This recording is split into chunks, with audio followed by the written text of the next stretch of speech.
హైదరాబాద్లో నిన్న సాయంత్రం కురిసినటువంటి భారీ వర్షాల కారణంగా చాలా ప్రాంతాలు నీట మునిగాయి. బల్కంపేట్ ఫ్లైఓవర్ కింద ఒక వ్యక్తి గల్లంతయ్యాడు. దాదాపు 2 గంటల పాటు ఈ వరద నీటిలో చిక్కుకొని ప్రాణాలతో కొట్టుమిట్టాడాడు. ముషిరాబాద్కి చెందినటువంటి షరీఫ్. ప్రస్తుతం నేను బల్కంపేట్ ఫ్లైఓవర్ కింద ఉన్నాను. రాత్రి ఇదంతా ఆల్మోస్ట్ మనకి ఆ గోడలు కనిపిస్తున్నాయి. దాదాపు ఆ గోడలు మొత్తం కూడా నీటితో, వరద నీటితో నిండిపోయింది. ఇటు వచ్చినటువంటి వాహనదారులంతా ఆ విషయాన్ని గమనించక షరీఫ్ రాత్రి 11 గంటల ప్రాంతంలో స్కూటీ మీద ఇంటికి వెళ్తున్నటువంటి సమయంలోనే నీట మునిగాడు. తను పెద్దగా కేకలు వేయడము అవన్నీ కూడా స్థానికులు గమనించినప్పటికీ ఆ నీటిలో నుంచి స్థానికులు ఇక్కడికి రావాలి, తనని కాపాడాలన్నా కూడా ఈదుకుంటూ రావాల్సినటువంటి పరిస్థితి ఉంది. నిన్న స్వయాన అతను అరిసేటువంటి టైంలో చూసినటువంటి వ్యక్తులు ప్రస్తుతం మనతో పాటు ఉన్నారు. అసలు ఏం జరిగిందో ఏంటని మాట్లాడదాము. చెప్పండి, ఏ టైంకి జరిగింది? రాత్రి 11:30 అట్లా వర్షం ఫుల్ వచ్చి మేము ఈ బస్సు వాసులం. మాకు వర్షం వస్తే నీళ్ళు ఎప్పుడన్నా కానీ డౌట్ ఉంటుందని మేము ఇక్కడనే ఆగుతాం. ఆగితే ఇక్కడ నుంచి బండ్లు వస్తాయి కదా, ఈ బల్గంపేట్ నుంచి బేగంపేట్ లింక్ రోడ్ ఇది. బల్గంపేట్ నుంచి అక్కడ నుంచి వస్తున్న బండ్లు, కొత్త వాహనాలు వస్తారు, వాళ్ళకి తెలియదు ఇక్కడ ఇంత డీప్ ఉంది, ఇంత వాటర్ ఆగుతుందని వాళ్ళకి తెలియదు. తెలియక అది కాక పాయింట్ ఒకటి ఏంటంటే టర్నింగ్ పాయింట్ ఉన్నది. స్టేట్ రోడ్ ఉంటే వాటర్ కనిపిస్తుంది, అక్కడ టర్నింగ్ పాయింట్ ఉన్నది, ఒకటేమో చిమ్మ చీకటి ఉన్నది రాత్రి. అందువల్ల ఆ పిల్లగానికి ఎవరైతే చనిపోయిందో అతనికి ఐడియా లేదేమో, బండి స్పీడ్ వచ్చేసినాక సెంటర్లో ఆగి హెల్ప్ హెల్ప్ అంటే మేము ఇక్కడ ఉన్నాం, చాలా దూరం ఉన్నాం మేము. మాకు ఆర్డర్ చూసి చాలా భయం అవుతుంది. ఆ చివరి దాకా పోవాలంటే మేము కాపాడలేమని ఎనిక్కిపో అంటున్నాం. ఇట్లా హిందీలో చెప్తున్నాం, తెలుగులో చెప్తున్నాం. ఎవరైతే ఉన్నాడో ఆయనకు తెలియదు కదా మా భాష. ఎనిక్కిపోనా అని ఆయన 10 నిమిషాలు 20 నిమిషాలు మేము పట్రీలు దాటి అవతలకి వచ్చే లోపల పానం పోయింది. ఆయన ఎంతసేపు దాదాపు అతను అరవడం కానీ లేకపోతే నీటిలో ఆగిపోయాడు? 10-15 నిమిషాలు అయితే సౌండ్ వచ్చింది మాకు, హెల్ప్ హెల్ప్ అని.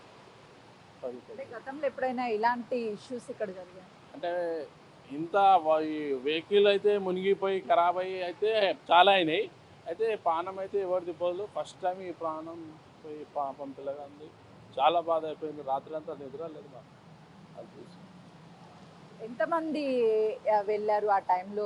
అంటే మీరు వెళ్ళడానికి ఎంత టైం పట్టింది? మేము ఇక్కడ నుంచి పట్టి దాటి పోయే లోపల 10-15 నిమిషాలు అయింది మేడం. ఒక 10-15 మంది పోయినాం మేము, మా బస్సు వాసులు మేము అందరం కలిసి. ఇక్కడైతే ఎవరు అయితే బస్సు వాళ్ళు ఉన్నారో మా వాళ్ళు అందరూ కలిసి పోయే లోపల పట్టి అవతల నుంచి దారి లేదు ఇక్కడ, అవతల నుంచి దాటిపోయే లోపల లేట్ అయిపోయింది.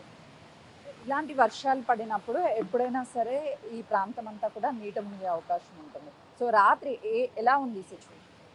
ఇక్కడ ఒక మనిషి ప్రాణం పోవడం అన్నది అది చిన్న విషయం కాదమ్మా. ప్రకృతి సహజంగా పోయే ప్రాణాన్ని ఆపలేము, కానీ ప్రకృతి వైపరీత్యాలతో పోయే ప్రాణాన్ని ఆపలేము. కానీ ఇక్కడ ప్రాబ్లం ఏంటంటే మనకు తెలుసున్న ఈ ఈ ఏమంటారు అడ్వాన్స్ టెక్నాలజీస్ అనే ఏమన్నా మాట్లాడదాము, కానీ ఈ అడ్వాన్స్ టెక్నాలజీ కాంక్రీట్ జంగల్ అని మనం అంటాము. ఈ హైదరాబాద్ నగరం ఒక ఫారెన్ అని అదని ఇదని మనం మాట్లాడుకుంటాం. ఒక మనిషి ఈరోజు ప్రాణం పోవడం ఎందుకు పోయింది అన్నది ఖచ్చితంగా ఈరోజు ప్రభుత్వం చూడాల్సి. ఎందుకంటే ఈ బ్రిడ్జ్ ఏదైతే ఉందో ఇక్కడ లైట్స్ ఉండవు, ఎక్కడ బల్బులు ఉండవు, ఏమీ ఉండవు. చెప్పి మేము అలసిపోతున్నామే తప్పితే, ఎందుకంటే ఇప్పుడు అక్కడ డౌన్ ఉంది, వారు చెప్పినట్టు ఎవరైతే పాపం తను చెప్తే హెల్ప్ చేయలేని పరిస్థితిలో ఉన్నారు. మీకు ఎప్పుడు తెలిసింది ఈ విషయం? యాక్చువల్గా మనకి ప్రొద్దున్నే తెలిసిందమ్మా. ప్రొద్దున్నే తెలిసి గబగబా వచ్చాము. ఈ లోపల అతన్ని లిఫ్ట్ చేశారు, రాత్రి లిఫ్ట్ చేశారంట.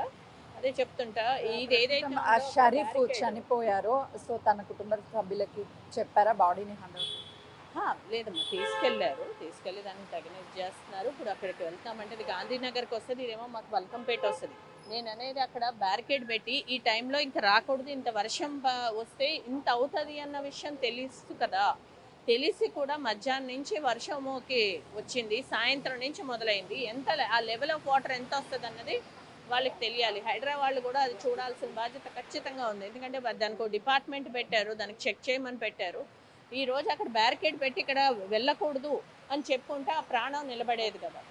చెప్పండి సార్, అంటే ఎన్నో ఏండ్ల క్రితం నిర్మించినటువంటి బ్రిడ్జ్, సో వాటర్ ఫ్లోటింగ్ ఎక్కువగా ఉంటుంది. వాటర్ ఎక్కడి నుంచి ఎక్కువగా వచ్చే అవకాశం ఉంటుంది? వాటరు సరే మధ్యాహ్నం నుంచి వర్షం పడుతుంది. సో సిటీలో ఇక్కడ కాకుండా చాలా ప్రాంతాలలో ఎక్కడి నుండి వాటర్ వస్తున్నది ఎవరికి తెలియదు.